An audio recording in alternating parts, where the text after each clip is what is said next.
Yeah. Sanibingelela bazalwane egameni lika Jesu Kristu waseNazaretha.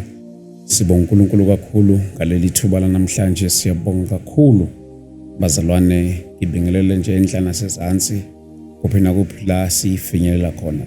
Thank you so much for tuning in. Igama lami ke ngoST wakadlamini, umntwana kaNkulunkulu osindisiwe. But before sizoqala uhlelo lwethu lanamhlanje, ngizothanda ukuthi ke sicele enkosini and then bese sikwazi ukuthi singene straight to ingxoxo yethu namhlanje. Baba, siyakudumisa, siyakubonga ngamandla nothando lwakho egameni lika Jesu. Uyasivikela, uyasibiyela mehla yonke uNkulunkulu wethu oyingcwele, ngegama lika Jesu Kristu waseNazaretha. We thank you, Lord, for your grace, your mercy and your power. uNkulunkulu wethu oyingcwele, ngegama lika Jesu Kristu waseNazaretha. Dumo lonke Nkosi malube kuwe, uNkulunkulu namandla onke, ngegama lika Jesu Kristu waseNazaretha. Amen. Amen. Siyabonga kakhulu bafowethu, angithathele thuba ngamukele ubaba sinaye lapha namhlanje egameni lika Jesu Kristu. Baba, angithathele thuba ngikwamukele ngenkulu intobeko, and thank you so much for coming. Amen. Ake angibonge kakhulu baba ST ngokuthi nami ngibe khona kule ndawo namhlanje. Ngibese ngithanda ukuthi ke ngibingelele la kuyona iST Dlamini Media. Ngibingelele nabalaleli emakhaya ababukeli. Ngibese ngizethula ukuthi mina ngubani. Igama ke ngokudumisani wakwaMngambi. Okay. Abanye ke bangazi ke ngoMadumi ngoba ngingaba khona nasemculweni. Okay. So ke namhlanje bese ngazisa nokuthi ngizalwa eKZN. Okay. But ke ngokumsebenzi ngisendaweni yaseVala. Okay. Bakhona kwami lana namhlanje kungenxa yesambulo uNkulunkulu engathi nje i-encounter noNkulunkulu. Ukuthi kunelanga la engangihleli ekhaya kwabonakala kona ukuthi uNkulunkulu ungifikele ngendlela nami engazange ngi-understand. Okay. Ngendlela aqala wafika ngayo. Okay. So ukufika kwaNkulunkulu ufike lana ngingashuthi ubone uzihlalele nje akho into ecabangayo nokuthi namhlanje kungenzeka into ekanje ukuthi uvakashele uNkulunkulu. Yes. Na into yokuqala engayisho nje ngathi ngayinothisa. So kodwa ukufika kwakhe akazange afike ngendlela engiunderstanda ngayo ngoba kwenzeka ngohlobo lokuthi ngithi ngisahleli kanjalo kwakushisa ke ngizihlalele nje emthunzini. So kwakhona nje into engiyifilayo la emzimbeni, ngiva amalungu wami lana ngathi nje abalusi, ongathi angazi ngathi ngifika nje umoya umdaka nje like ukuthi use right nje vele uve nje umzimba ungabi lento lo ojwayele uwazi uyiyo. So kwayilapho khona ngithi hayi ngeke ngithi ngene endlini ke ngikhuleke, okanye maybe ukhona umoya ongivakashele ongakho right. Hayi ngakhuleka lapho ngithe ngisakhuleka kanjalo kwabonakala ukuthi ungathi manje into bakuyona iba ngendlela la nami ngibona khona ukuthi ngibona khona ukuthi lento lebe ngicabangela ungathi ingaphezulu kwalo bengicabangela. Ngoba ngithe ngisathi ngiyakhuleka lapho ngikhuleka engabe ngizwe ngathi khona umoya ongaphezulu kwalo ebengizitshela ukuthi unguwo. Lapho ngabe ngibhuqabhuqeka phansi kwi-floor, lapho ngiyakhala ngezwe nje ukuthi yabona manje ungathi ngingena kwenye atmosphere manje. Angisekho kahle kahle kule atmosphere la emhlabeni ngalendlela le ukuthi uba ne-understanding umuntu wasemhlabeni ngendlela le yokuthi uba kwi-senses ezinormal zokuthi u-understand ukuthi okay manje kwenzeka ukuthi manje kwenzeka ukuthi, and ukwazi nendlela yokuziconduct usendlisha ukuthi makonje yenza kanjani. So la kumina ke zange kwazeke kanjalo ngoba ndase ngicontrolwa ngulo moya ukuthi manje angisakwazi ukuthi ngizicontrol ngendlela yami njengoba ngisho ngithi ke ngangibhuqabhuqeka emhlabeni, I mean kwi-floor. Okay. Ngithandaza ngikhala ngibona nje ukuthi angizicontrol, ngikhona lento engicontrolayo manje. Uthe ke kusenjalo kwabe sokusuka ke manje kudlula lapho ngabe sengiqala ngiva ama voices ekhuluma nami ethi namhlanje sikuvakashele God the Father, God the Son, God the Holy Spirit, kusho ukuthi tripartite alliance kaNkulunkulu, futhi 3 in 1, lesibiza ukuthi Trinity. Lapho ke into enzekayo emveni kwaloko kuye kwabe seqala ke manje ke sokhuluma ivoice eyi1 ukuthi namhlanje sikuvakashele ngamaZulu size kuwe, kodwa into esothi siyenze sizoqala sikuvise ivoice kaSathana mangaba oSathana emhlabeni abantu bakhohlisa. Ngoba uSathana abantu emhlabeni ubakhohlisa ngendlela ezininzi ezahlukene and benza izinto ngendlela yakhe. Wabe sengivisa ke elokhuza uNkulunkulu leyo voice kaSathana. Ngithemba ngimamele ngabona ukuthi le voice lena ibonakala kuyivoice ebold, ivakala kanjalo. Ibold and yaconvince ngohlobo lokuthi mangaba ikhuluma uyibone kahle ukuthi lento lena ngoyena umuntu relevant bangayenza ngendlela econvincible ngayo. Yakuconvince nje ukuthi izibone nje ukuthi ngayenza lento. So ngayimamela ke lo voice le, kwathiwa uyivile ke lo voice, ngasho ngathi yesingivile ivoice le yokuqala ekhulumayo. Kwathiwa ke sokuvisa ke futhi ivoice kaSathana mangaba ke manje le voice le ivoice kaSathana mangabe ekhuluma amanga. Kodwa masibivisa ivoice kaSathana mangabe ekhuluma amanga. Ngayizwa ke ivoice kaSathana ukuthi iyaconvince, ibold, iyaconvincana. Alright, kwathiwa sokuvisa ke manje yona ivoice kaSathana la sike khuluma khona ke manje iqiniso. Ake ndathula ngalalela ke nalapho.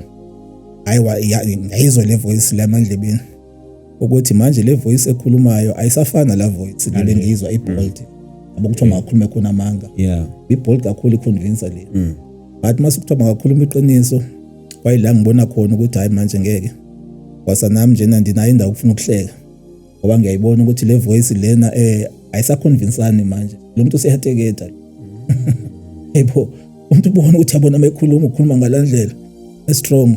Kodwa manje masukuthiwa makakhuluma iqiniso nango manje akasakwazi ukukhuluma manje iqiniso. Uyateketa ngathi umntwana ogaqayo nje usafunda ukukhuluma yabo.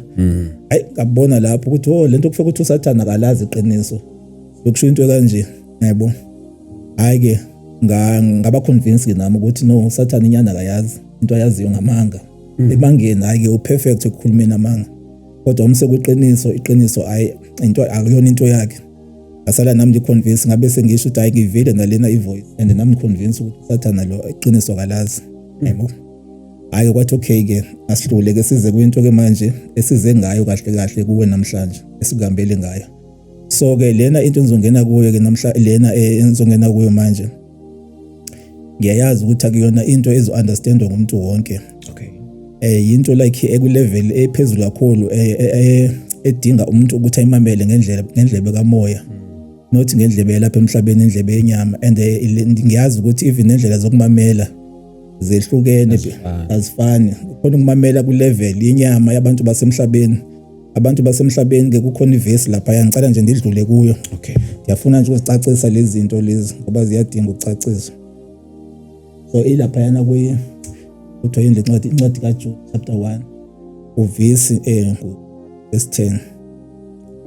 Look, Jude. Jude.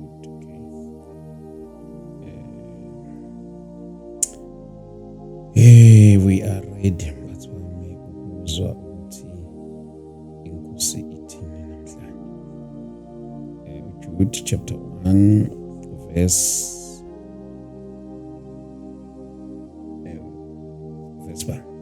10. Kepha laba bayahlambalaza konke abangakwaziyo, nalokho abakwaziyo ngemvelo njengezidalo ezingenangqondo babhubha ngakho. Haleluya. Amen. Njengoba ke siva ke le verse lena bazalwane, kushuthi into eyenzekayo iyayichaza lento le ithi laba ke bona izinto abangazaziyo bayazihlambalaza. Kukhulunywa ngabantu abava izinto ngendlebe yenyama. Mangaba kukhulunywa izinto zikamoya, abantu izinto zikamoya baye bangazi understand ngoba into zikamoya ziqala zidinga umuntu ospiritual. Yes. So if you are not spiritual, akwazi ukuthi into zikamoya uzi understand, uzophikisana nazo. Kude kube ngathi into engekho lena ekhulunywayo. Kodwa ibe ikhona ngoba uNkulunkulu makekhulumile into yena akajiki uJehova akayi ngokuthi okanye maybe majority thini akahambisana indaba zemajority. uhambisana nelizwi lakhe ngoba ilizwi lakhe uthi ulithembe kwedlula yonke into ekhona emhlabeni. So mase kuyikhiphile ke into iba njalo ukuthi ufuna ukuyibona ithini imanifesta emhlabeni. Okay ke so le verse ke iyasichazela ukuthi ke ababantu bona abamamela izinto ngendlebe yenyama nangona apha ingachaza abendlela ukuthi ngabantu abamamela ngendlebe zenyama kodwa ke iveza ilevel yabantu abamamelayo bengamameli ngendlebe kamoya. So ke ingakho ke ngithanda ukuthi ngiqale ngicacise before ndingene kuyo ukuthi kune level yabantu abamamela izinto endlebe yenyama. Yes. Some of them ilaba abangakholwa. Yes. Yabo and abangakholwa ke abantu ekubanzima kakhulu ukuthi bazive into zabantu abakholwayo like into zikamoya za spirit ingakuma sekuthiwa zi-interpretwa uHoly Spirit. Yes. Alright then sidlule siye kubantu ke manje abakholwayo. Even nabo abantu abakholwayo bazi levels ezahlukene. Ngoba ku level yabantu abakholwayo kukhona uhlobo lwabantu olukholwayo ngoba liyecaweni. Kube khona uhlobo lwabantu olukholwayo ngoba lisindisiwe. Nalapha ekusindisweni kuyashiyana ngoba kuyenzeka ukuthi sebekhona abasindisiwe phakathi kodwa bangafuni ukukhula spiritually. Yes. And lonto ke iba limitela indlela yokuva uThixo mangaba ekhuluma. Bayakwazi ukuthi abantu sebekhona enkonzweni sebesindisiwe nabo baphikisana nezinto uNkulunkulu azembulayo if abakhulanga spiritually. So ke apho ndiyakhona ke ngifuna ukuthi kukhona ke indlebe yokumamela futhi nakubantu abakholwayo abathi basindisiwe kodwa into eyenzekayo ufumanisa ukuthi nabo udependa ku level yakhe yokukhula ukuthi umuntu ukhule kangakanani qala lapha kuYesu ngoba kuYesu akuhlalwa nje kuphela ujabulela ukuthi ndimamkele uYesu ndiphelele apho ngoba ndimamkele uYesu ndiyaziwa nenkonzo engikhonza kuyo cingela ukuthi indaba iphela lapho kuyakhula okungama levels. So if ungenile nje wangafuna ukukhuliswa ngalo ilizwi laNkulunkulu uzohlala ku level ekuthile kufana naxa ngabakhulunywa izinto esezideep awuzokwazi ukuthi uzi-understand uzi-interprete ngendlela ezinye. Mphinde ndidlule ke futhi kube khona abantu abavumile ukuthi bakhule spiritually. Lonto iyabasiza ukuthi kuba easy ukuthi bazi-understand izinto mazi-interpretwa izinto zikamoya ngoba izinto zikamoya kuyakwazi ukuthi ukhulume into ejwayelekile yala emhlabeni. Yeah. Kodwa ibe ingathethi lento le. Ibe ithetha enye into kwenye level and ezo-assista abantu njengabantu abake basetshenziswa kwisikhathi sangaphambili abafana nabo Moses. OMoses nabo uNoah. So labo bantu kwakungabantu uNkulunkulu ayebasebenzisa ababekhuluma izinto kungalindelekanga lutho njengendaba yokuthi uNoah wathi makwekhiwe umkhumbi abantu besijabulele emhlabeni kubona kumnandi yonke into ihamba ngendlela. Abathanda ukushadisa abantu babo abantwana babo bashadise abathanda ukuphuza kuba babekhona lezo zikhathi kuphuzwa kudliwa inyama kumnandi nje ubona ukuthi wonke umuntu onelisekile uneliswa inyama lapho kuphela. Kodwa uNoah yena wazovela nesambulo sikaNkulunkulu ukuthi Noah qala manje wekhe umkhumbi ngoba abantu bazofa. And umuntu owazi izinto prior uNkulunkulu kungekenzeki lutho. Abese yaqala manje abona ukuthi kuze ngibasize ngoba kahle kahle uNkulunkulu yena uyasithanda. Akafuni ukuthi ubone abantu bechabalala ngenxa yokungazi kwabo nangenxa yokungeva kwabo. Yeah. So wabe sechuza ukuthini ke ngokuthi okay manithethe uNoah aqala akhe umkhumbi so that abantu bezosinda. Abathe kodwa beva ngoba uNkulunkulu uhambelana nabantu abevayo njengoba nginaqala ngazo indaba ze level zokuva. Kuyakwazeka ukuthi seyikhulunyiwe into ezobasiza abantu but bangayinaki. Aqabele befa ngenxa yonganaki kwabo not ngoba uNkulunkulu ethanda ukuthi mabafe. So uyakwazi ukuthi avuse umuntu ozoba isolution ozokwenza ukuthi basinde bangade bayikufina. Okay. So njengoba kwenzeka ke kuNoah ke abantu wabatshela uNoah baphikisa bashona basinda kabambalwa basinda ngenxa yaleso sizathu. Okay ke ndifuna ke manje ukuthi ngene lidabeni ke straight ke manje ngize kule ndaba yami ke njengoba bensishilo ke ndathi ke lento enzoyethula namhlanje akuyona nje into ezoviwa umuntu wonke. Kodwa ke into engifuna nje ukuyisho ke noba kwanye maybe abantu abayivanga kodwa and I'm sure bakhona bona abangazoyiva and futhi bakhona abazoyiva abakhulile spiritually. So sengisho ukuthi lana kukhona indidi ezithu zabantu khona abangazuva sokhulunyiwe ngoba kuthiwa abanye abantu they are dull in hearing. So manje na kudingakala lanto ukuthi bambulekelwe nabo ukuze bazi understand izinto. So ke manje ngeke sithini le into ayiveli ikhona le. Kodwa ke sizokhulumela nokuthi laba okanye maybe abakwazi ukuva bazokwazi ukuthi bayiva ngoba ngiyambonga uNkulunkulu khona abantu engena icommunicate kubo sebekhona abantu asebeyi-understand bonile ukuthi bayivile bayi-understanda ngalendlela iyiyo. Amen. Okay ngithi ke into yenzeka ke baba esithi ilento ke ngalendlela ndithi ke wakunika ke ivoice kaSathane ekhuluma amanga, wanika ivoice kaSathane anvisa sorry ekhuluma iqiniso. So ke manje emveni kwaloko into eyenzeka yalandela wabe sethi kuNkulunkulu namhlanje njengoba ndisinakho le atmosphere yokuthi nami andizazi ngeva ndiyacontrolwa kodwa ndiva ama voice lana ke akhulumayo njengoba uNkulunkulu ewayintshela ke lezi zinto. Wabe sethi ke manje okokuqala nansi yokuqala nje engifumanisa ukuthi ke nayo into maybe abantu abangeke bayikholwe kodwa ke ngenxa yokuthi uNkulunkulu unikhona indlela wandenza ndide ndiyikholwe nami ngoba ndingekholwa ngifuna ukuqamba manga. Even nami into wangitshela zona ngabona hayi ngeke kunzima ngazikholwa izinto. And ndiyayazi imeko yasemhlabeni ukuthi abantu ba-understanda kanjani ingakumbi ngezinto ezozisho yabo izinto ezikulevel ephezulu kakhulu nezinto abantu nje avela babone ukuthi hayi enoba kanye lo muntu yaboniswa lo yabona banithathe ngendlela zonke abanganithatha ngazo yabo kodwa ukuthi kona ke uNkulunkulu ukhulumile ngeke kujike ngenxa yokuthi abantu bathini yabo and wanitshela ukuthi abantu baxelele ngalento le yabo kodwa ngizophinde ndifike ke lapho make ndiqale nje eqaleni. Okay. So ke wazothi ke mayichaza uNkulunkulu wathi ezandleni zakho namhlanje Dumisani ndiya-anointa yabo ukuthi ezandleni zakho ndifaka i-blessings zabantu bonke basemhlabeni wonke yebo. Wathi nifaka izibusiso ezandleni zakho abantu ozothi babeke izandla izinto emhlabeni nansi apha sorry ngokuthi ndiyeqala indawo. uNkulunkulu wathi mayiqala nje ukukhuluma ke kulento lena bese ndiyayiqala. Wathi abantu emhlabeni njengoba ndiza kuwe kungenxa yokuthi ndibhlungu ngendlela abantu abangithatha ngayo. Abantu la emhlabeni bangithatha ngokungathi mina angibathandi. Ungathi ngibazisela ukuthi bazofa, ngibazisela ukuthi bazohlupheka, ngibazisela ukuthi maybe kanye bazogula, bazopanjwa zife ngendlela ezahlukene. Nazo zonke lezi zinto sizibona zihlukumeza abantu emhlabeni. Entshela ukuthi abantu abaninzi bahlukumezekile and yonke lo blame and nokuthi abantu bayafa bathatha ungathi nguye obabulalayo. So uthi yonke lonto le yabanayo abantu ngaNkulunkulu yena lento akayenza akusinguye lo wenza lento le. Njengoba benivisa ivoice kaSathana wanivisa ukuthi noSathane operator kanjani mayifuna ukuhluphekisa abantu no zonke lezi zinto ubulala abantu yonke lento le uthi nguye lo wenza lezi. So manje yena abantu yabathanda nazo into yokuqala ukuxelela. Abantu indlela abathanda ngayo kodwa manje abayi-understand yena bona lonto le ukuthi ubathanda kangakanani.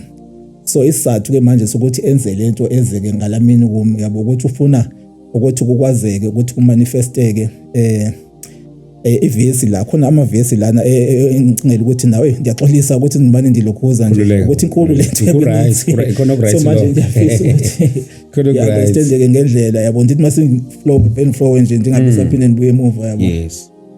All right.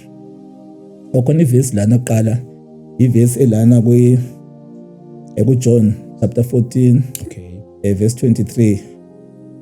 Amen. John 14. Mawusuzokushisa mphathi wamusho silokhu sithi obengicela nje ngathi okay awusivulela man. John chapter 14. John chapter 14 verse 23. 14 verse 23. 23. Okay.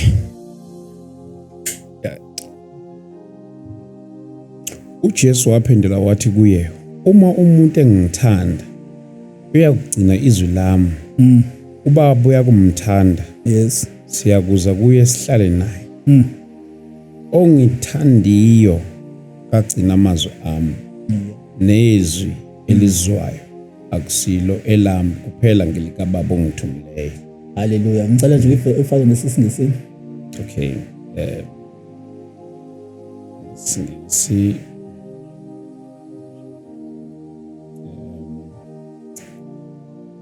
John chapter 14 verse 23. We said 23, yeah.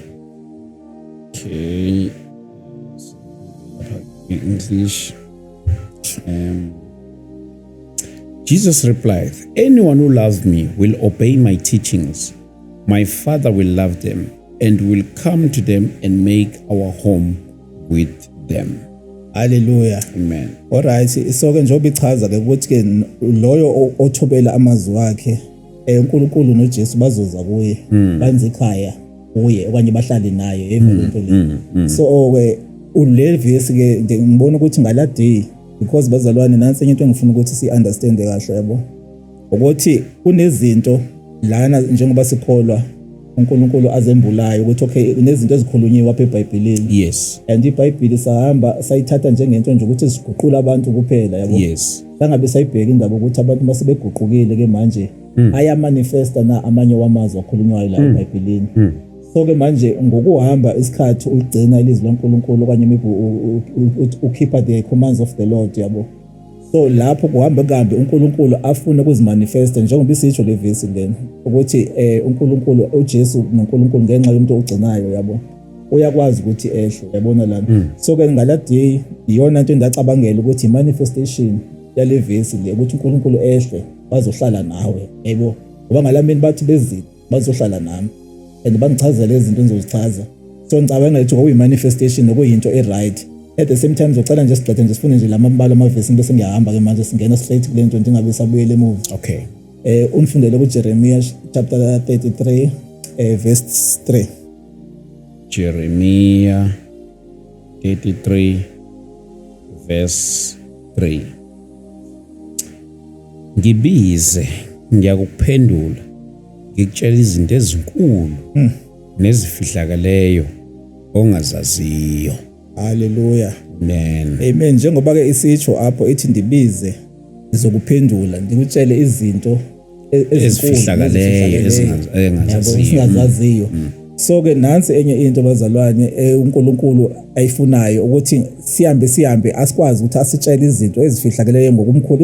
Ikhona ethi kanjalo iBhayibheli ethi ndinqule njengoba isitsho lapha. Okay. Yabo ngokuthi umnqulu uNkulunkulu. So uNkulunkulu kukhona le level asifuna kuyo ukuthi simnqule sizifikelele kuyo akwazi ke manje ukusibonisa izinto ezinqabileyo nesingazaziyo njengalena engizoyichaza namhlanje ngoba kunezinto endibonayo ukuthi ngathi gospel sayifela if asimkhonza uNkulunkulu ukuthi sifikelele kula level ukuthi asambulele izinto ezinqabile. Yabo thina sifuna into eziordinary njengoba nabantu abaphila lapha emhlabeni bephila life kulevel yokuphilela into eziordinary abazijwayele. Yes. Asimelanga siphilele into ezijwayelekile nje abantwana bakaNkulunkulu. Kumele siqhambe nezinto ezintsha ezingajwayelekanga njengoba iBhayibheli isitsho la kuJeremiah chapter 3. Okay ke ngizocela futhi siphinde siye kwenye esizo uRomans chapter 8 verse 19. Romans chapter 8 ngoba seRoma. Yes. Chapter 8 verse 19. Ifundele kanjena ke bazalwa emakhaya ithi ngokuba ukulangazelela kokudaliweyo kulindele ukwambulwa kwabantwana bakaNkulunkulu. Uyayiva naleyo nje ngendlela esho ngayo. Ubona kwayiqhebe sorry. Kulindele ukwambulwa kwabantwana bakaNkulunkulu.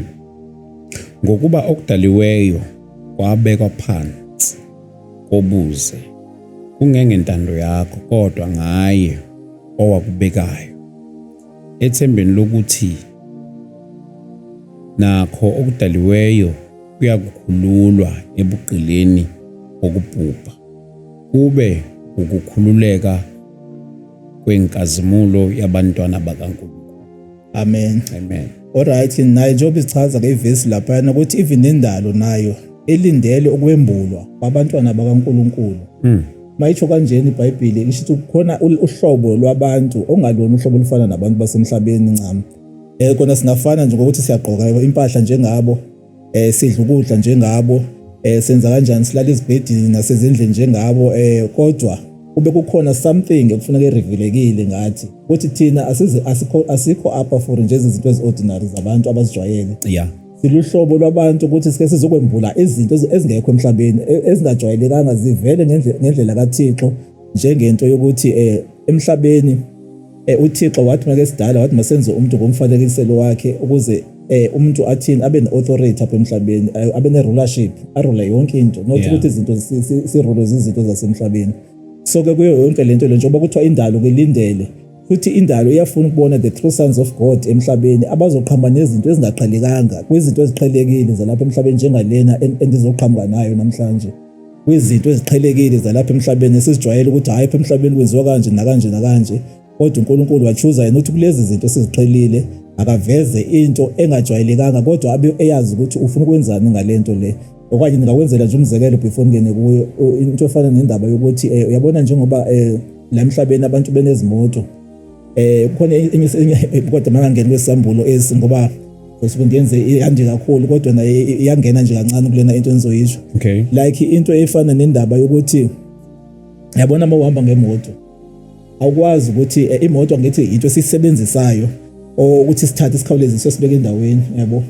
Kodwa imoto kunento apha esingeke sikwazi ukuyibalekela okanye ngoba sifuna kangakanani ukukhawuleza siyofika, but if umoya awukho emotweni lonto leyo isho ukuthi imoto ungafika late, very late apho uyakhona. Yeah. Umoya amaviri awukho. Yeah. Which means kufuna kugcwalisweni amaviri uzokwazi ukugijima uyofika la uyakhona. So ezinye izinto ke zizinto esicingela uba thina masizenza apha emhlabeni kwanye sizi-enjoy izinto zalapha emhlabeni sibheka nje lento kuphela esenzela yona kanti asazi ukuthi wayilento yasishumayeza at the same time. Yabo ngahlela thizeni yabo ukuthi nakuwe if ugcwelisiwe ngomoya kaNkuluNkulu awungeke kube ngumuntu ofana nabantu basemhlabeni nje yabo. Kunezinto uNkulunkulu ezokhawuleza kubonise zona ezingekenzeki ukuthi lezi zinto isikhathi okanye maybe into sekude pha abe seyibona uNkulunkulu ukuthi ngenxa ukuthi ngiyalandela ubide afika ngekho umuntu oyimbulelwayo apha emhlabeni futhi abantu bonke bazogaxaleka entweni enye. And mangathi siyabhekisisa kahle njengoba siphila, if uyabheka amazwe wonke omhlaba abhekene neproblem ezifanayo, so manje kudingakala isolution and abantu badepende kwimali kwibudget nje kuphela emazweni wonke. So which means bayadingakala abantu abanomoya kaNkulunkulu abazokwenza isolution. Alright mandingene ke ndithi ke mangaba ke into isenzeka uNkulunkulu echaza uthi ndifaka ke izibusiso ezandleni zakho ukuthi abantu bangaba ubabeke izandla bazozifumana izibusiso zabo ngenxa yokuthi ndifuna like lento ebengike ngayichaza ukuthi abantu bangabi nayo lanto yokuthi anibathandi yabo. Babone ukuthi abantu ndiyabathanda. Yes. So ke manje mina ndiyaku-anointa so that uzokwazi ukuthi abantu izinto zakho uma bezidinga bazifumane kuwe ezandleni zakho. Alright kadlule ke kuleyo abe seyithi ke namhlanje ndikupha abantu bonke. Ebona leyo into nayo engakholeleki. Yeah. Ndikupha abantu bonke emhlabeni ever. And what message ethi dumisana ndikupha abantu bonke emhlabeni wabe seyivakala ngathi ukwatede yabo. Ngohlobo lokuthi wachaza indaba yokuthi abafundisi bamphoxele yabo. And wayitsho lonto lobona nje ukuthi khona into emcaphukisile yabona lonto. Wathi abantu ndibapha wena emhlabeni. Wadlula kuleyo wazothi even imali ndipha wena yonke wabese kubala ama currencies ahlukahlukene nje walapha emhlabeni ngiqonda ukuthi nami angiwazi amanye ama currencies abalwayo yabo. Wathi ngikupha yona yonke imali yasemhlabeni wabese ezotsho ke enye ke manje engicingela ukuthi ku level ezokwenza abantu babe confused. Kodwa ayiconfuseani if ngumuntu omameli onendlebe zikamoya ukuthi uve izinto because ngizozama uyibreak down yeah nokuthi futhi ndize nayo how part of it yabo. Yeah, so then ke manje na kulena kwabe sethi ke ndiyaku-anointa ukuthi ube upresident oqala emhlabeni ozoqala ukuba khona ongazange waba khona upresident yabona upresident ozoba ngomhlaba wonke. And ke mamela ke lento ayishoyo and okanye mandisho kanjena ngiyafisa ukuthi ngicacise le ka president ngoba ngiyayazi ukuthi abantu abaninzi mangaba beva into efana nalena bazoyithatha ngendlela yalapha emhlabeni bacingela bakwaye nifuna uba president maybe walana kwanye South Africa. Yeah. Yabo no angithethi ngopresident onjalo. Upresident engithetha ngayo upresident ospiritual. Okay. Okuzoba upresident like upresident uNkulunkulu azigcobele yena ukuthi aveze izinto ngendlela kaThixo abantu basho bakwazi ukusizakala ngoba if uyabhekisisa kahle ama president akhona emazweni ipresident sikhona but izidingo abantu bahleli benazo ngendlela yokuthi abantu manje sebenza izinto ngoba befuna ukuthi babone ngathi bayahluleka upresident abakhona yabo. Ngoku manje na uNkulunkulu uza nesolution ezokwenza ukuthi abantu ngoba ngabakuThixo abantu akubona abantu noba singathi abantu kona maybe if okanye maybe ngumzali uthi aba umntwana wakho okanye abantu ngabakho if uphethelo lezi akubona abantu abakaThixo mandisho kanjalo. Yeah. Abangayo abasongayo yo may Jesus isixhosa siphinde sibe difficult. Yeah. Abasongabo mfutho kanje abasongabo abaka president. Yeah. Yebo ngabantu bakaThixo bonke laba bakhona la emhlabeni. So nguThixo onayo i-decision efinal ukuthi abantu ufuna baphathwe kanjani emhlabeni nokuthi abantu ufuna bave kanjani. Mase ibona ukuthi abantu bayahlupheka emhlabeni uyakwazi ukuthi abone ukuthi okay manje isolution nansi yebo abe sethi evusa umuntu ke ngokuthi lona umuntu uzoza nayo le solution abantu abayidingayo yebo ngendlela uThixo azomnika ngayo ukuthi uzoyiconducta kanjani yonke lento lo so that ithi ifikelele lapho yebo. so ke nendaba ke yo president ndiyafisa ukuthi ngicacise ukuthi indlela esiyazi ngayo indaba yabo president emhlabeni indlela yokuthi upresident siyamenyula sikhipha amavoto kanye siyoma kwi-queue ukuthi alright ke manje namhlanje kubekiwe usuku lokuthi sonyula upresident indlela yasemhlabeni leyo nokuyinto yenziwayo emazweni wonke womhlaba ukuthi upresident ufuna kuzabe ukuthi upresident yabona manje mina ngizoqhama dibe apha emveni kwale mic le ndezothi ukuthi wenza upresident abantu bathi no lo muntu loyana engathi khona into eshodayo yabo ya ngoba manje ngikhuluma into ebangayi-understand nje ukuthi babona abazange bayibona lento engishoyo and khona futhi ivesi lana okay ngicela nje sifunde nje le vesi nje ukuthi iyangena kakhulu lento engishoyo okay ngo 2 Corinthians chapter 2 verse 9 2 Corinthians yes. chapter 2 verse 9 yes God chapter 2 verse 9 ngokuba ngaloba futhi ngenxa yalokho ukuze ungakhohlwa kwenu ngazi ukuba ningabaleleyo ezintweni zonke yini imakofundi 10 neba yimina beze ivesi kumase kepha lowo enimthethelela utho nami ngiyamthethelela ngokuba lokho esengikhethelele uma kukhona into engiyithethelelayo 2 Corinthians loyo yeah 2 Corinthians chapter 2 verse 10 yes yo actually esingilahlekele because ayisho ngalento ayisho lento engiyifunayo ithini leyo ilena ethi izinto ezingathanga zivele engqondweni yamuntu izinkulunkulu azembulele labo bamthandayo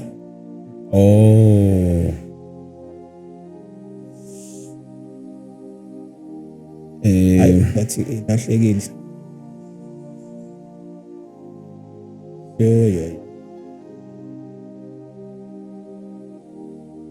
othi laba bamthandayo Romans okanye masibasiye okay because nami ndithi ndibambile kanti namhlanje ke izonphuma ngapha ndingazi ngakhona okay alright okay so ke ingizovele ndiquote nje yabo okay ithi izinto uThixo okay uthi kunezinto uThixo azembulela ezithi qatha isho kanjalo esixhoseni ezithi qatha engqondweni ezingathanga qatha yayisho njalo ezingathanga qatha engqondweni yakhe abo ezingazange maybe zacatshangwa umuntu yabo yes zizo azikhilela abo bamthandayo yabo which means kunezinto ezifihlakeleyo ezizaziwa nguNkulunkulu azaziyo ukuthi ezi angeke zixalele noba uba ngizaqala ndibheke indlela umuntu ukuthi ngophi umthandayo then bese nyamembulela ndimbonise izinto abantu ezingazange zaviwa ndlebe yami nezingazange zaviwa ndlebe nezingazange zabonwa lelihlo lomuntu uyayibona lona I think it's Corinthians chapter 1 I mean Corinthians bokuqala chapter 2 verse 9 okay ngicela which Corinthians chapter 2 verse 9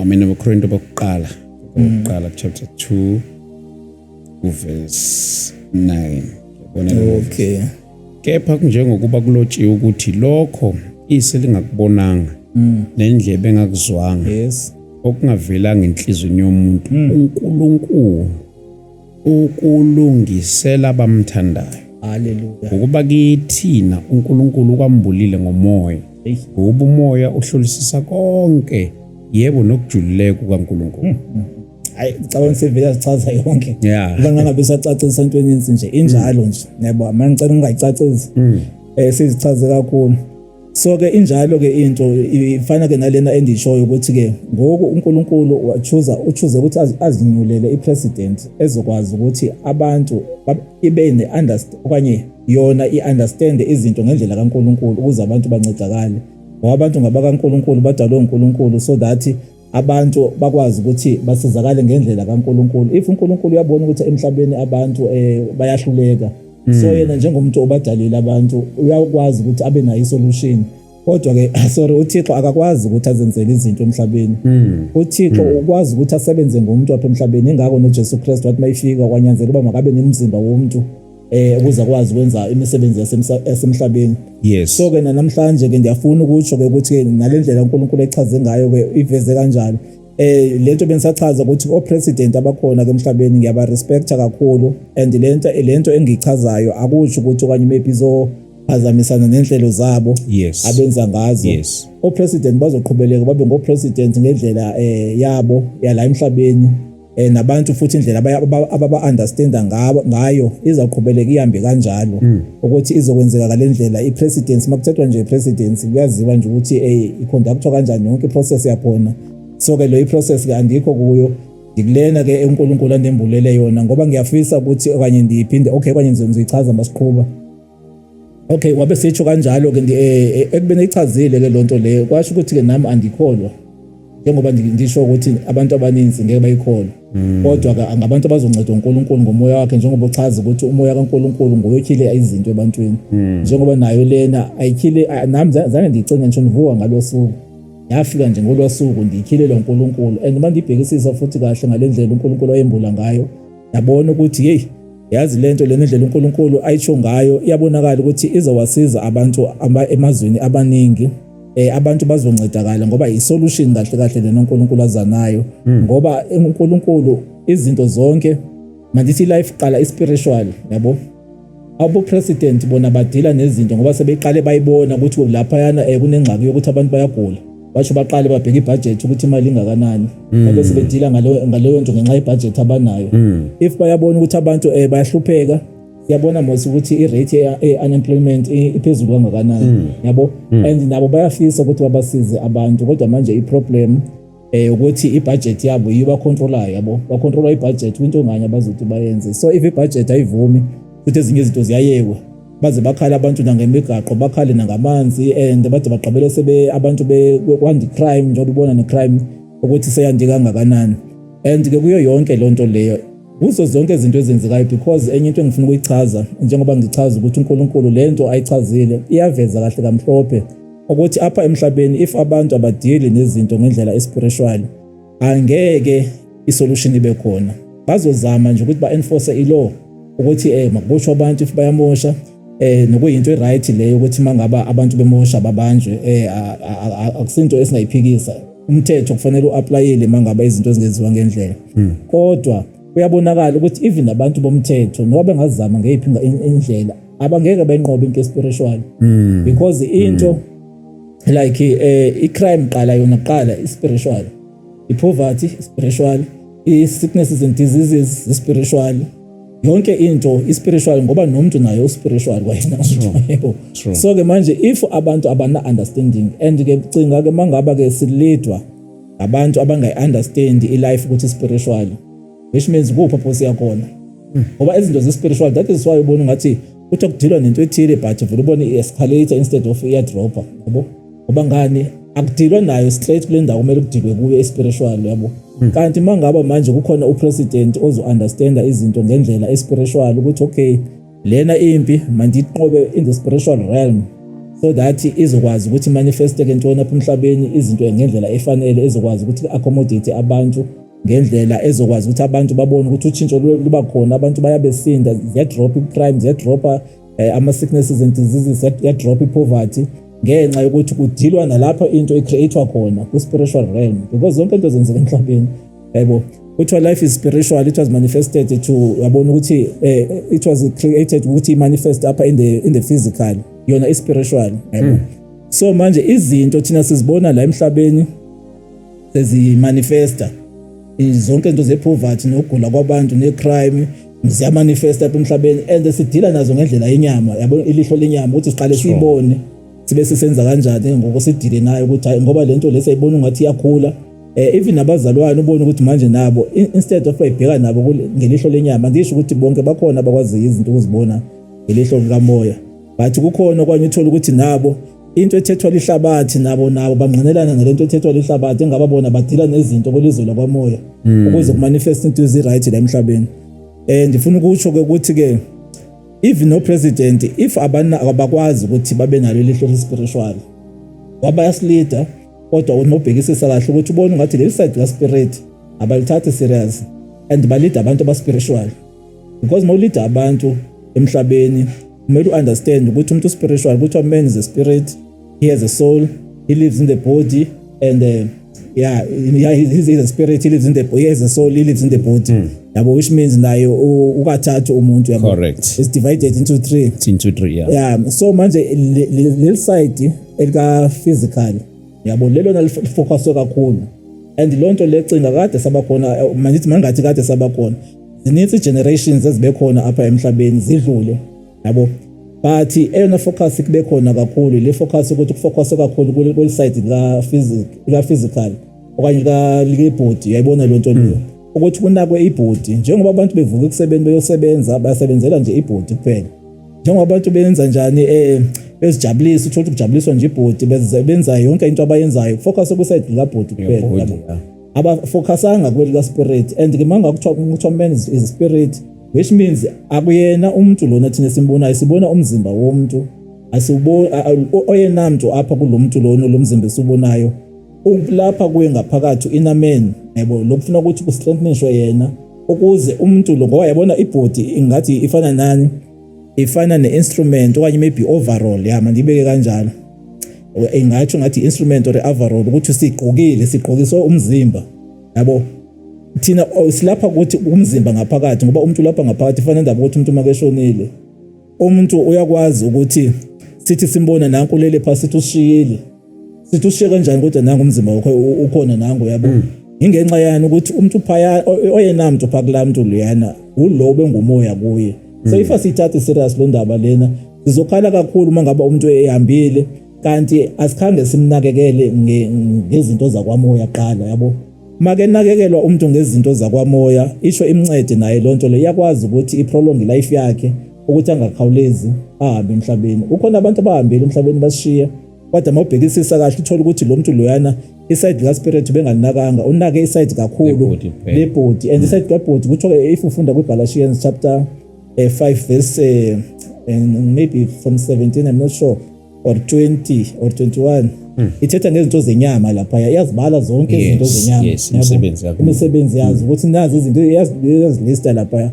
Okubonakala khona ukuthi mangaba abantu behamba ngokwenyama, ithi chaze kuRomans 8 ithi mangaba nihamba ngokwenyama nizofa. Leyiva lonto, and asinaki ke singabantu emhlabeni. Ngicela nje ukuphuza. No problem. God.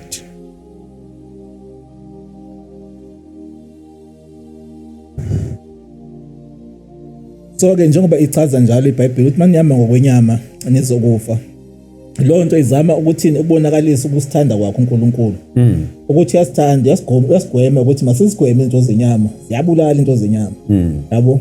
Kodwa manje abantu uma ubheka apha emhlabeni umuntu akasathandwa apha emhlabeni, into seyithandwa njena kuthandwa izinto zenyama, kanti uNkulunkulu yena uthanda umuntu, and mayithi uthanda umuntu umthanda phako spirit kakhulu, ngoba uyazi ukuthi uspirit, once uspirit wakho abuildeke iyakunceda kwawena muntu loyo owakhiwe umoya wakho uthi kube ne-fruits of the spirit ezichazwayo futhi laphayana kuyo iBhayibheli kuGalatians nayo ikhona apha ichaza khona ukuthi manje i-fruits of the spirit ke nazi umuntu umbona ngantoni, ngokuthi abe noxolo, abe nothando, abe ngumuntu owenza izinto ngendlela elungileyo, yabo zi-fruits of the spirit. Abantu batsho bakwazi ukuthi yazi mangihleli nawe and ndiyakhululeka okanye maybe ndiyazibona ukuthi ngihleli nomuntu, yes, ukuvela into ukuthi athi umuntu akho kwamuntu kepha, yes true.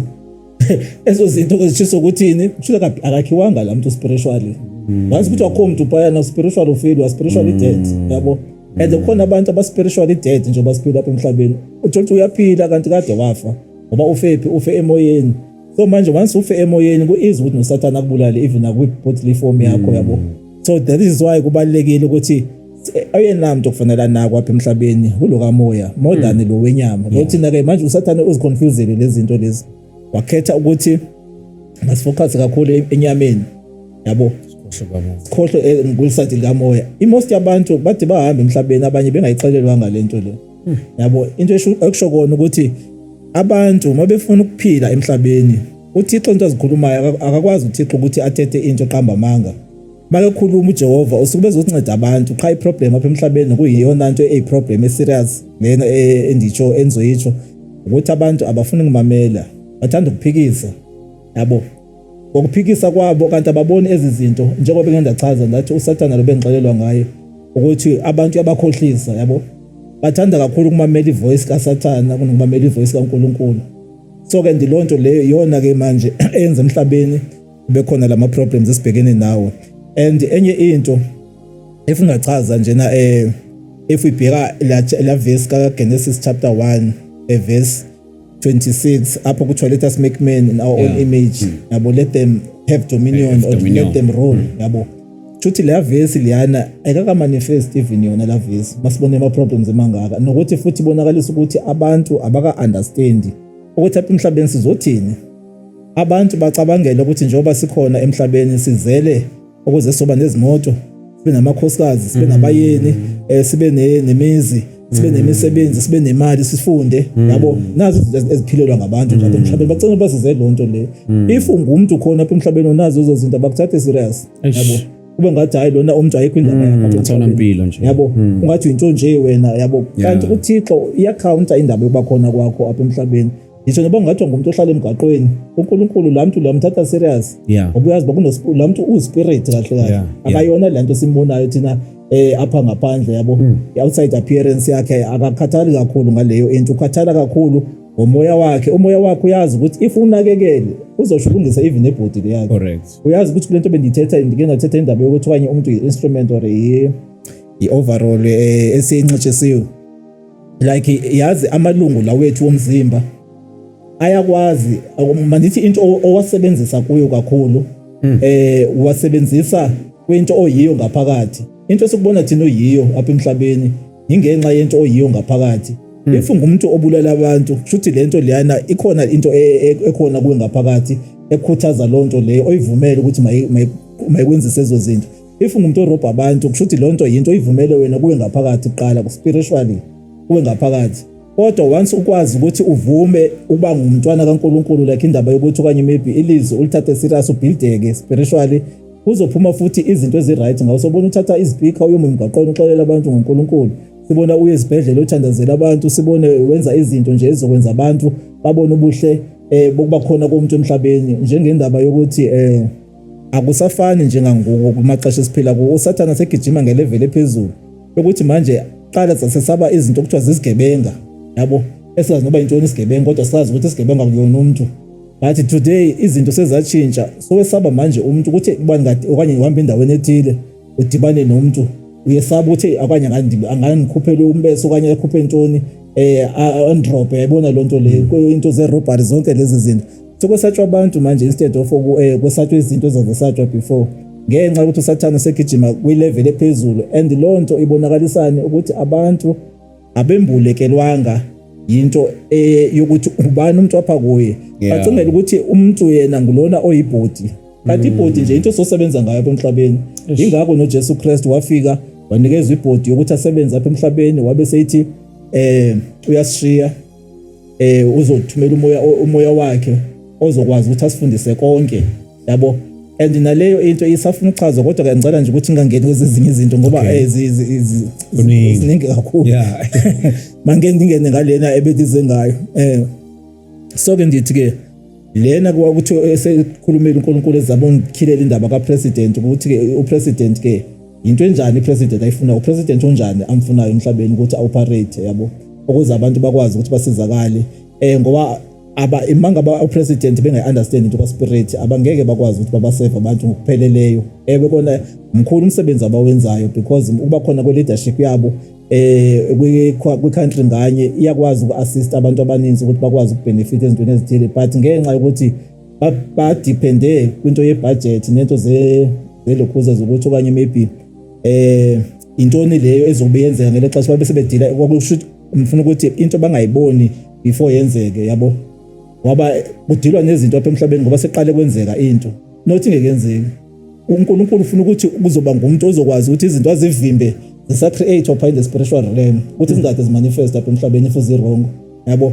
If izinto eziright abantu abazifumani apha emhlabeni zi-create upha in the spiritual realm, then ziqale zimanifeste manje into eziright apha emhlabeni. Abantu bebone bencedakala, abantu bebona bephuma kwi-poverty, abantu bebona bephila abagulayo. Izinto maybe ingxabano ezikhona because nensi indlela abantu abahlukumezeka ngayo. Abanye bahlukumezeka emishadweni, abanye bashonelwa ngabazali, bakhula kabuhlungu, bayahlukunyezwa, bayabona nje ungathi ilife nje into njena ebakhohlakaleleyo yabo. So ke uJehova ke yena zezinye zezinto ezike afunayo ukuthi abantu bakwazi ukuthi babone uthando lwakhe ukuthi uyabathanda, ngoba into wafika wanixelela yona ukuthi eyona nto enkulu ufuna ukubonakalisa uthando lwakhe ebantwini ukuthi abantu bathanda kangakanani. Mandidlule ke ukhona ke iverse ke awandembulela yona ke sekikhulumile lento ngizocela nje ndiyifunde ngizoyisummarize nje angizothi ngiqale kakhulu ngoba iverse ezahlukene. Right. Verse ba ngu-Isaiah chapter 57 from verse 14 to 21. Isaiah 57. Yes. Isaiah 57 chapter. Verse 14 to 21. Verse 14. Kuyakuthiwa hlelani nilungise indlela nisuse isikhubekise endleleni yabantu bami. Verse 15. Ngokuba usho kanje ophakamileyo nophezulu ohlala kuze kube phakade ogama lakhe lingongcwele uthi ngihlala endaweni ephakemeyo nengcwele kepha nakuyena onomoya ochotshoziweyo nothobekileyo okuvuselela umoya wabathobekileyo nokuphilisa izinhliziyo zabachotshoziweyo ngokuba angiyukulwa kuze kube phakade angiyikuthukuthela njalo ngokuba umoya kuyakuphela phambi kwami leyo mphefumulo engiyenzileyo ngenxa yobubi bokuhaha kwakhe ngathukuthela ngamshaya ngazi theza ngisathukuthela kepha waqhubeka wahlubuka ngendlela yenhliziyo yakhe ngizibonile izindlela zakhe ngiyakumphilisa ngiyakumhola ngimduduze yena nabamlilelayo ngidala izithelo zezindebe zomlomo ngokuthi ukuthula kuye okude nanguye oseduze usho uJehova ngiyakumphilisa ababa banjengolwandle olunyakazisiweyo ukuba aluna kuphumula namanzi alo akhipha udaka ubishini akukho ukuthula kwababi usho uNkulunkulu wami. Amen. Haleluya. Alright, no ngiyabonga kakhulu ngayo lelo verse. So yona verse ke uNkulunkulu lona amavesi ngalamini engikhulumela le ndaba le wathi mandihambe ndifunde kuleyo from le verse le from Isaiah 57 so verse 14 to 21. And if eva nje apha eqaleni iyachaza ke ukuthi ke ngisusa hlelani susa isikhubekiso phambi kwabantu susana isikhubekiso phambi kwabantu bami ukuthi uNkulunkulu ezinto ezikhubekisa abantu uyafuna zisuse uthi hlelani yabo uze kwazi kusuka izinto ezikhubekisa abantu bakhe abeseyiveza ukuthi yena uhlala even nakwachobozekileyo okanye umuntu obona ungathi uphansi nabantu okanye maybe ababona ungathi bahlukumezekile so naye labo bantu ubonakalisa kona ukuthi nabo uyafuna babonakalisela uthando lwakhe uNkulunkulu. Ezininzi into ezichaziwe lapha umuntu angazifundela nje naye nasekhaya ngeke kwazi ukuchaza yonke into ngokwamanje. So ke ngoku ube khona ke apha sezoyivala khona ke lapha ku21 ukuthi ke echaza ngendaba yokuthi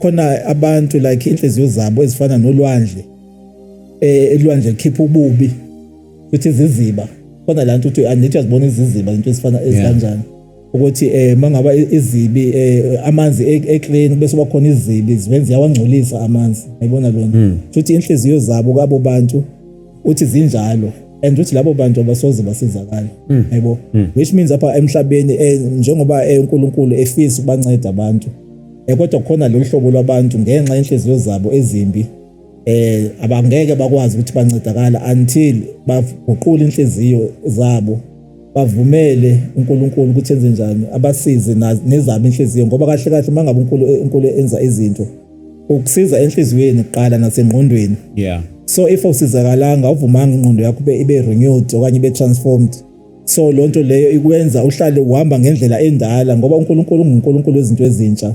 Mangaba thina sibambelele into ezindala ngalo lonke ixesha kanye ngaso sonke isikhathi asingeke siyibone imuva kaNkulunkulu emhlabeni. Seke khona sekefikile njengesikhathi uJesu wayekhona emhlabeni. uJesu wafika abantu babemthatha ukuthi ungunyana kaDavid, banyana kaDavid, unyana kaYosefu noMaria. Bangabona imuva kaJesu ukuthi ihambaphi kanye uzeleni uJesu. Bangayibamba exactly lento uJesu wayizele. Balibala kumthatha ngendlela yenyama ukuthi hayi siyamazi uzalwa ulamuntu luyana kanje nakanje. So kuba kanjalo ke nangaxa ngabe uNkulunkulu esebenzisa umuntu emhlabeni, abantu mabangabambeleli entweni ezindala ngoba ngeke bayibone usizo lwaNkulunkulu. Babe belidinga baqabele bangalifumananga ngoku belidinga benjalo ngenxa ukuthi babambele entweni ezindala abakwazi ukuthi into bayimamele ngendlebe kamoya so that bezokwazi ukuthi bancedakale. Nanso ke ivesi athi mangiyifunde ngizocela nje ukuthi ke ndidlulele nje kwezinye izinto bona sesoyivala. So ke uNkulunkulu ke uthi ke mangitshela ke lezi zinto lezi senitshelile ukuthi okay uyanointa kulento bese ngizikhulumile. Wabe sethi ke manje manithatha isithupha ngisibeke phansi as a confirmation ukuthi namhlanje unanointile for konke lokho sengichazile. So ke ngasithatha ke isithupha ngasibeka ke ku floor. Ngithe mangiqeda ukusibeka isithupha ku floor wabethi no uyanibona ukuthi andikholwa lento le. Mandihambe niphumele ngaphandle ndiphinde futhi nibeke isithupha emhlabeni ke manje straight. Ngaphuma ngasibeka isithupha emhlabeni. Manje sibeka isithupha emhlabeni ngabuyela ngaphakathi ke endlini. Ngithe mangibuyela ngaphakathi endlini waye uNkulunkulu engezwe ke manje ukuthi yabona le ndlela ebekhuluma ngayo ngaleso sikhathi ebesafika ayisafani manje nalendlela lesengikhulumela ngayo mangibuya ngaphandle. Engabe ngizwe ukuthi yabona manje ivoice yakhe nje uyabona ukuthi like nami uyabona nje ngezwe ukuthi iyangiconvince manje ngendlela engayo nje vele yaba bold ngayo yabona ikhuluma nje ngohlobo lokuthi ubone ukuthi yabona lena into akwazi ukuyiphikisa yabo. And ngohlobo lokuthi ubone ukuthi yabona nawe if ngathi uyaphikisa manje okanye maybe ulibele kungakholwa lento lena nje nawe ungaba ngathi kwanye uyadlala yabo. So washo wathi Dumisani ngimthanda ukuthi umuntu mangaba ngithetha into abelibele kungakholwa because mina mangikhulumela into injalo angikwazi ukukhuluma into kanti ayikho kanjalo. So ngabona ukuthi yabona uNkulunkulu manje akasadlali ke manje sekumele nje nami lento lena noba kuthiwa kwanye maybe bengayikholwa kwephi level engayikholwa ngayo. So manje ngithathe serious ngalendlela ayitsho ngayo yabo. So ke emveni kwaloko ngaziva ke nami ukuthi yabona manje hayi ngiqala ukuyikholwa ngoba ivoice nami lena ngikhulumele ngayo lento leni ngiyayiva ukuthi akusadlalwa manje. Hayi ivoice uthi yabona umuntu makethetha nakhona mayethetha nawe ubona nje uthetha nje polite nawe uqonda ukuthi hayi une choice yokuthi mandiyikholwe lento ayithethayo okanye mangayikholwa yabo. So ke manje uNkulunkulu kulena ivoice ngabona ukuthi yabona la na choice nami manje nginyanzelekile uba mandiyikholwe lento ngalendlela ayitsho ngayo ukuthi abantu bathini indaba yabo leyo but mina kunyanzelekile ukuthi mandiyikholwe ngalendlela ethini ichazwa ngayo. Okay ke wathi masikhulumile into efana nalena wabe sengixelela kuJehova ukuthi ngiyabona into engifuna ukuyenza apha kuwe njengangoku ngifuna ukuthi uve indlela abantu engibathanda ngayo ngoba abantu ngiyabathanda yabo and ngiyafuna ukuthi lonto bayazi ukuthi ngiyabathanda yabo. Wathi ngizothatha uthando eninalo elwabantu ngikuzwise lona enhlizweni ngisho transfer to me yabona ukuthi uve le ndlela ayiva ngayo ngabantu ayibona. So nyani ke wayenza lonto leyo ngalifila ukuthi yo angaze ndive umuntu ngimthanda ngalendlela yabo. Ngohlobo lokuthi yabona lonto yangithatha even 2 weeks nje ngifila and ngendlela kwakuyiyo wangadusha ukuthi no okanye maybe andikho right yabo. And kodwa understand ukuthi nami ndikwi atmosphere ethile endivisiweyo yabo. Noba abantu bangithatha kanjani kodwa ndiyaziva ukuthi kusekhona lento kaNkulunkulu eqhubekayo la kumina ngaphakathi nami endingakwazi ukuyihandlisha yabo. Izenzela ngendlela yayo yabona lonto le. So ke okay ndaliva uthando olungaka labantu ndithe ngisaluva uthando olukhulu lwabantu uNkulunkulu andazisa ngalo. Wazothi ke ngoku phuma ke manje undiyele emzini othile khona omnye umziko ngathi uselayinini nje lapha ekhaya kodwa on the opposite side. So ke manje ndaya kulomzi loyo mangifika kulomzi loyo wathi lapho okay manje ngekafiki nawe wesangichazela nje wathi iyakulo wamzi loyana ukhona usisi wakhona akaphilanga so umbeke izandla uzophila lo sisi loyo and uqhebe futhi ukhuze umama wakhona ngoba kunezinto azenzayo lo mama la ningazithandi yabo. So ngixelela ukuthi aziyeke zazinto yebo. Tangona ngazange ngazisho bazizini wathi nje manditsho nje ngalendlela nje atsho ngayo. Okay nithe baniphuma ke lapho ndiya kulomzi lona la endleleni Wabe ephinde futhi enivisa iauthority ke manje ukuphatha umhlaba wonke ukuthi umuntu ophethe umhlaba wonke iauthority ayinikwa ingakanani. Lapho ngeva khona ukuthi hayi ngeke angikwazi ukumelana namandla endiwayivayo yabo. Yebo uthi ayandisinda straight maningi ngendlela nami engayazi banzoyihindlisha kanjani. Even ingqondo yami kusukela ngoko nje kwezonsuku but ke kwaba into njena yeveki yabo. La engezwe khona ukuthi ingqondo yami ngeke yabona angikwazi ukufocus into zasemhlabeni. Ngisho even eglass yabona ngiphethe iglass ngibe njengesinda yabo. Andikwazi ukuyiphatha ngenxa yokuthi ngigcwele lamandla yabo. Ayandisinda. So izinto zalapha emhlabeni andikwazi ukuzenza nje ngendlela efanele yabo. Ungathi umuntu angamane nje kube khona umuntu ondenzela something njena yabo ngingakwazi ukuthi ndenze nenye into.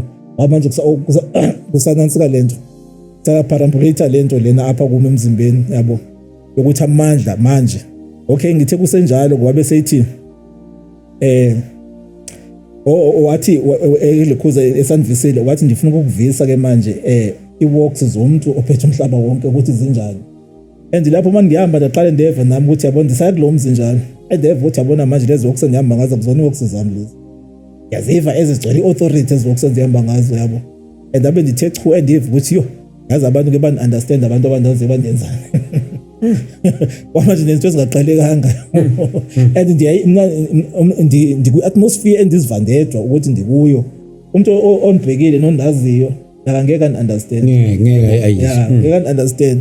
So ke kwathi ke kunjalo ndabona ukuthi okay mandiye nifike kulomzi loyana and yaziva kona ukuthi ndikule situation endikuyo. Ndafika lapha ndambeka isandla usisi loyana ndabe sendimcelela umama lena le ndlela ukuthi ngimchazele ngayo. And amchazela ndabe sendibashiya ke niphindela back endlini. Manifika ke endlini uphinde uNkulunkulu wabe sengichazela manje ke ngendaba kamama wami yabo. Okay. Wathi uyabona ukuthi umama wami la ndimkwatele yabo. So into bangela ukuthi ndimkwatele ukuthi umama wanithatha ne wahamba uyonhlalisa emizini yabo. And emizini ndafika ngaphatheki kahle yabo. And ungaphatheki kahle kwami ndaze ndathatha i-decision ukuthi ngeke manibuyele ekhaya ngoba manje na ayangisathanda ukuhlala emizini yabantu yabo. So ngathi mase ngale mina ke ngichazela uNkulunkulu wathi ke manje nifuna ukuthi understand indaba ukuthi umama wakho zange enze lutho kuwe. Into ebangela ukuthi athi enze lanto la yimina engamenza ukuthi enze kanje ukuthi akuthathe akususe lokushini okanye uhlala lapha emakhaya. Ngoba wathi umama yena mayibeka isizathu sakhe wathi unibalekisela ukuthi ndingajwayela impilo yaselokushini ngenxa yabangani nandinabo. So ke manje uNkulunkulu uthi yena no ireason wangeyona leyo ingoba ngangifuna ukubuilda i-character yalento le endiku-anointela yona today yabo. So ngifuna ukubuild i-character yakho leyana so that ungazuba ngumuntu ophakeme yabo. Ube ngumuntu ofikelelekayo ebantwini bonke yabo. So i-character yakho nje imoldwe ngendlela yokuthi ube umuntu kanje yabo. So ke ngikwayilonto kwabe sethi okay ke umama wakho kumele uxolise kuye uzeza ngoku. And ndiyangimangaza nyani njengoba ndilokhuza lithi umama uva ngingedwa lapha yana ne manje ngikhulumela phezulu angithi ngiyaphendulana noNkulunkulu njengoba ekhuluma nami yabo. Nami ngiphendula manje uyayazi ukuthi ngingedwa lapha endlini ku outside building yabo. So manje abe seyeza umama kanti uza ngesikhathi uNkulunkulu entshela ngayo yabo. Wabe engena mayingena umama ngitshela ukuthi ungathi ngiphazamisekile engqondweni. Ubona ukuthi ungathini umuntu athethe yedwa kangaka eyedwa yabona lento le yakhala ngiyakhuluma zonke lezo zinto lezo. So wathi makazobheka kwenzekani yabo. Kangoba wathi wacela abantu ukuthi okanye imibazo bazofaka umthandazo ucingela ukuthi yange ungathi uphazamisekile yabo. Yeah, kanti no man they understand the situation ngoba ukuthi naye ngeke understand ngoba ngikule situation ngoyo ngalesa sikhathi. Alright ke wangena ungeneni kwakhe ngoMkhulunkulu senitshelile yonke into ngayo. Wabe sethi ke manje mandicela uxolo kuye ukuthi ndixolise ngoba manje ngiyenda mkwatela isikhathi eside ndicingela ukuthi wena wayibangela ukuthi ngiyophatheka ngendlela lekhe engazange ndiyithanda. So ke wabe senza kanjani hayi ndaxolisa endaweni abe ndimhaga nakuyinto kwakade ndayigcina ukuthi ngiyenze kuye futhi ngikhumbule ndiyenze unoma ndangiqala ngalamini. So namhaga ndamxolisa ukuthi uNkulunkulu uyantshela ukuthi yonke lento bendikwatele ngayo ibingasonguwe. So ingenxa yokuthi kukhona into beyakha apha empilweni yami that's why wena wathatha i-decision ukuthi undise kwendawo wandisa kuzo. So ke hake kwayinto efana naleyo. Alright ke emveni kwaloko ke ndithe ngisahleli nje bese ngixelela ukuthi yabona manje khona abantu abazofika bathi bazokuthandazela kahle kahle yabo. ngoba bacingela ukuthi andikho right ayibona lonto leyo. And nyani bafika laba bantu labo bethi bazondithandazela. Xa befika laba bantu labo omnye uthe makethandaza ayingabe ngivutha hayibo yazi lento njengoba ethandaza uconfirma lento bendixelela. Lamangalo hayibo yazi yanimangaza lento le. Ngoba njengoba ethandaza njengoba ngithandazela kodwa ukhona ezikhulumayo nje ngivayo ukuthi hayibo lento bengitshelwa nayi confirmation engikonfirmela lo muntu lo yebo. Ake idlule ke leyo iphathi. Abe seyithi ke manje mseqedile ke lapho kuyo yonke leyo into. Azothi ke okay kahle kahle waseqedile ke yonke into wayizele kimi. Wabe senitshela ukuthi manje ndifuna lento abantu bayazi. And akekho umuntu abazoyazi ngayo apha emhlabeni. Kuphela abazoqala ngawo ukuyiva into efana nalena abantu emhlabeni. So ke ndifuna ukuthi abantu ke mabayazi. So ke ndiyafisa ukuthi ke even ke nakubo abamameli ukuthi ababukeli emakhaya ukuthi njengoba ngihleli lana engichaza into efana nalena akuyona into maybe kanye ndavuka ndayicinga ndiyayazi ukuthi abantu bangangithatha ngendlela abathanda ukunithatha ngayo abaphesiva ngayo izinto kodwa ke nami ngicommand kahle kahle ukuthi abantu manibazise ngalendlela ndichaza ngayo ndingafaki into zami ngisho nje noba injani okanye abantu bifika kanjani kubo kodwa bayazi ukuthi uNkulunkulu uneplan enhle ngempilo zabantu bonke emhlabeni and abantu utshilo ukuthi uyanithanda iyona into ehlele enhlizweni yakhe even if ungafunda kwincwadi kaJohn chapter 4 verse 8 ngizocela nje nasike sifunde. Okay. John chapter 4 verse 5 verse 8 verse 8 chapter 4 verse 8 ufundeka kanjena ke bazalwane ngokuba abafundi bakhe babehamba baye sorry first John yes. Like okay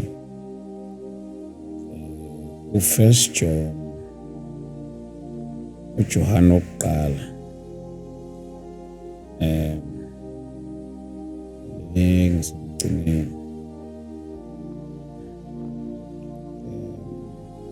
First John chapter 4 verse 8 ongathandiyo akamazi uNkulunkulu ngokuba uNkulunkulu uthando lokaNkulunkulu lwabonakaliswa kithi ngalokhu ukuthi uNkulunkulu wathumela ezweni indodana yakhe ezelweyo nayo yodwa ukuba siphile ngayo.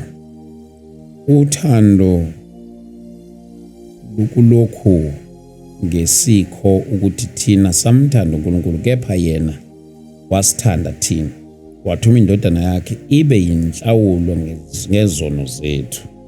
Bathandekayo, uma uNkulunkulu wasithanda kanjalo nathi simelwe ukuthandana. Amen. Awusaqhubeka. Yes, verse 12. uNkulunkulu akazange abone uma sithandana uNkulunkulu uhlala kithi nothando lwakhe luphelele kithi. Ngalokho siyazi ukuthi sihlala kuye naye kithi ngokuba usiphile ukukamoya wakhe. Thina sibonile siyafakaza ukuthi uyise wathumela indodana ibe ngumsindisi wezwe. Lo ovuma ukuthi uJesu uyindodana kaNkulunkulu, uNkulunkulu uhlala kuye naye kaNkulunkulu. Amen. Amen. Amen. Okay, ngiyabonga kakhulu. So ke bazalwane, njoba ichaza ke iBhayibheli lapha yana isibonisa kona ukuthi uThixo ke uluthando kahle kahle. And uthando lwakho lubonakalise kanjani? Olubonakalise ngaye unyana wakhe enguye uKristu Yesu. uYesu ukuza kwakhe emhlabeni ayikho into wayezela ngaphandle yokuba wayezela ukuzobonakalisa ukuthi uThixo uyabathanda abantu. So abantu xa bengaba uthando uThixo ababonakalisele lona bengalikholwa because kunendlela njengoba ngenda chaza ukuthi kunendlela uSathana naye aveza lakho uthando ukuthi abantu bathandane ngayo. NoThixo naye khona indlela yakhe ayechoose ukuthi mayenze njengoba ichaza na ku John chapter 3 verse 16 apho kuthiwa ke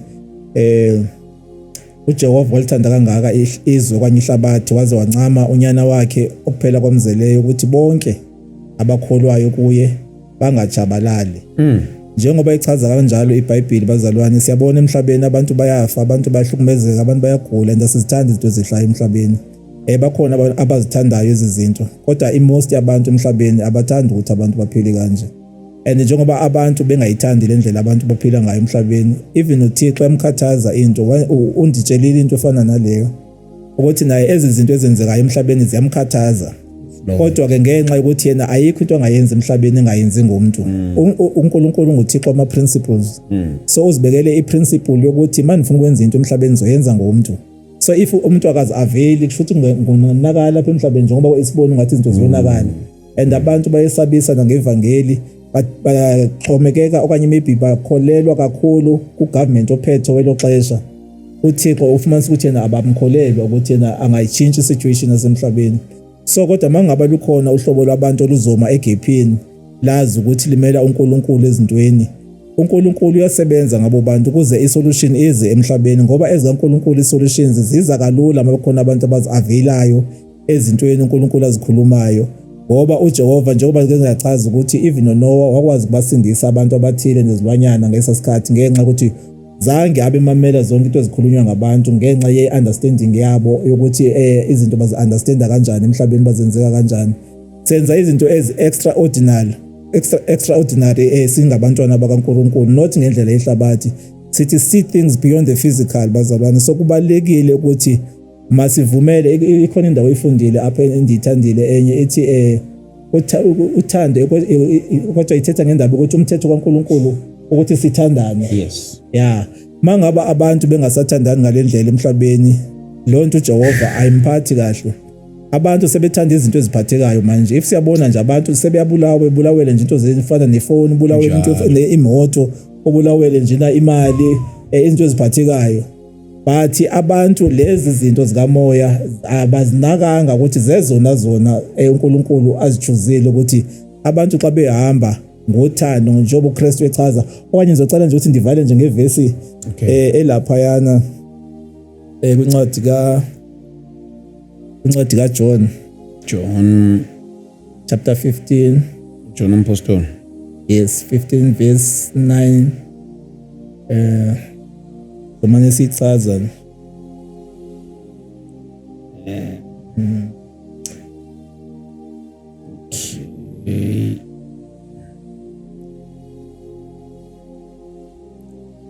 John 15 verse 9.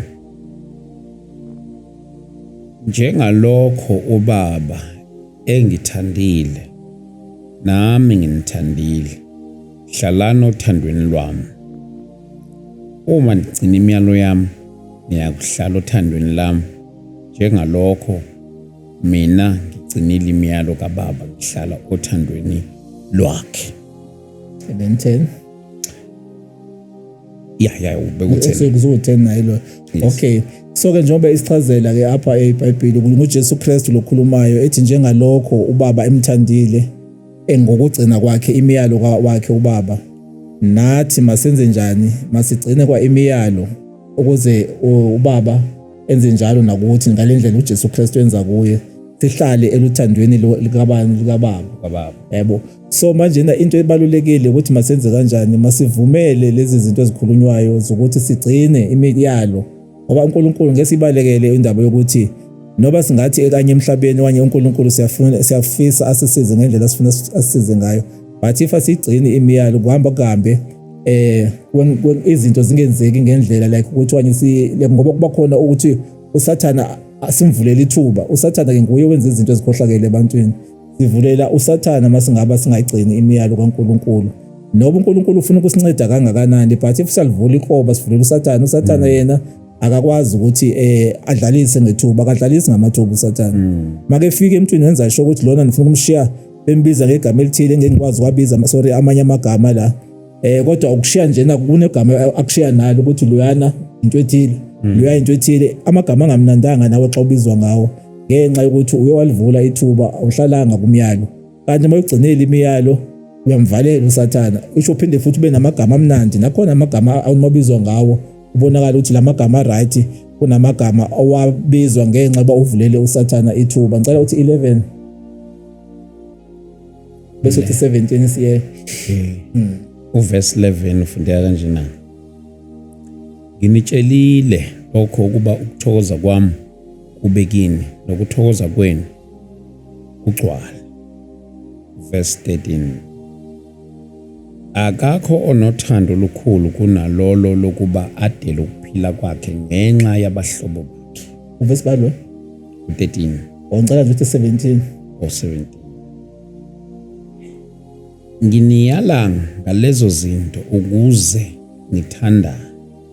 Inzondo yezwe isihloko bese kuba 18. hayi ngifuna nje 17 17 nje uthi nginiyala ngalezo zinto ukuze nithandane. I think mhlambe kumele kwenze u16 ukuze 17 izomqondo.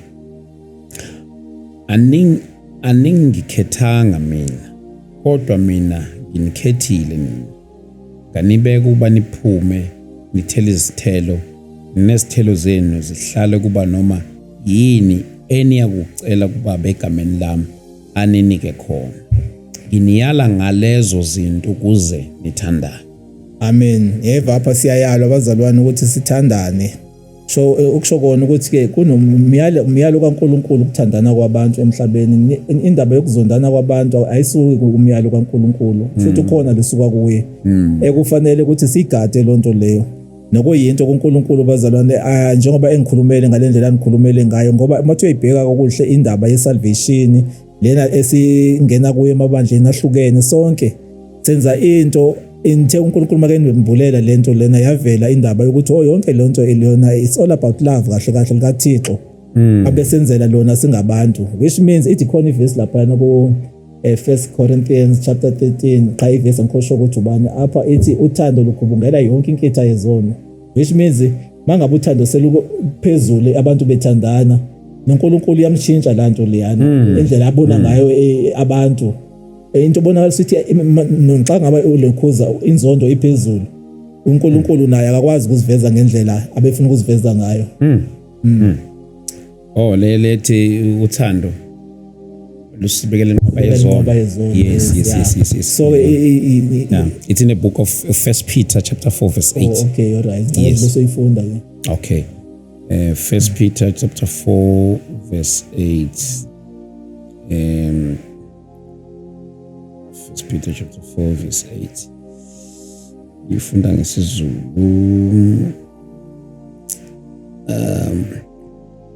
Kunalokho konke yibani nokuthandana okunganqamukileyo kuba uthando. Ngokuba uthando lusibekela inqwaba yezono. Yes. Ithi nje kunakho konke yibani nokuthandana okunganqamukiyo ngokuba uthando lusibekela inqwaba yezono. Amen. Amen. Yasho ke njengoba ichaza uthando lusibekela inqwaba yezono masibe nothando olunganqamukiyo eva leyo. Futhi uthando malube continuous okanye continually ulikwazi ukuthi senze njani sihlale sithandana ingapheli indaba yokuthandana kwabantu. Yes. Abantu ngosiyabona uthando luphelile njengoba kuyachaza kwenye indawo ethi ngamaxesha okugcina uthando luzohamba liphele and siyabona siphila kulo maxesha leyo. Kodwa siya encourage entweni yothando bazalwane ukuthi ake siqhubelekeni. If uyabheka even nasemabandleni alusekho uthando, usemafemelini ayolasekho uthando, usemisebenzini abantu abasathandani ngoba bayakwazi bese abantu besebenza bebonke njengena umuntu angabulisi azenzele into yakhe aphume nje ngongathi wenzekeni uyabona lonto leyo. Kodwa nisebenza endaweni eyi1 ngisho nasekhaya iba khona into yokuthi okanye maybe abantu batrithana ngendlela ubona ungathi abazalwa kunye laba bantu. Maybe kuphi emasontweni ubona abantu bathandana ngokwama groups not njengabantwana bakaNkulunkulu and lonto leyo seyidea escalate ngohlobo lokuthi kukhona njengoba amabandla emaningi abantu banokuthanda abazalwane bebandla labo ukuthi thina siphuma kule bandla elithile nedoctrine yakhona ihamba kanje. So sikuthandela le doctrine yalana kwelibandla leli. If awukho kwelibandla awungathi uyena umzalwane yabo, which means siyahlukahlukene manje. Kodwa ke konke bazalwane into engifuna ukuyisho nje na uNkulunkulu ufisa ukuthi ke sizo introduce uthando lwakhe this time. Singabantwana bakhe so that uSathana sokunqoba. Inye into ezokwenza simnqobe uSathana ukubonakala ukuthi siyathandana. Even uJesu Kristu wathi sobonakala ukuthi sithandane ukuthi singabafundi bakhe yabo.